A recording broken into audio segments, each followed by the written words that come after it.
Traditionally, mac and cheese is supposed to be made with some form of American cheese, a velvety, some form of cheddar that's easily meltable. But today we're going to be using a local cheese from Quebec and a pasta shape that feels a little bit illegal. Usually you want to make it with macaroni, mac and cheese, but we're going to be using farfalle or bow tie. And we're going to be using a weird ingredient to infuse some more flavor. Let's get started. For some textural contrast, I'm going to be making some panko breadcrumbs with a bit of butter and smoked paprika. Next, I'm going to be infusing my milk with bay leaf, garlic, and cauliflower. Once it's all chopped up, I'm going to put on the stove to simmer, let that infuse.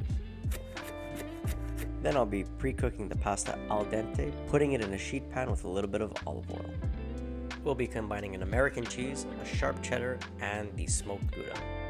Buy them whole and shred them yourselves for the best results.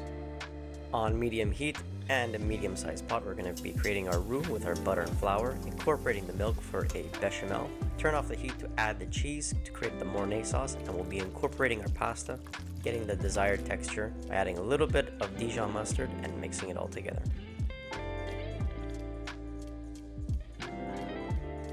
And there you have it, the farfalle mac and cheese topped with buttery paprika breadcrumbs.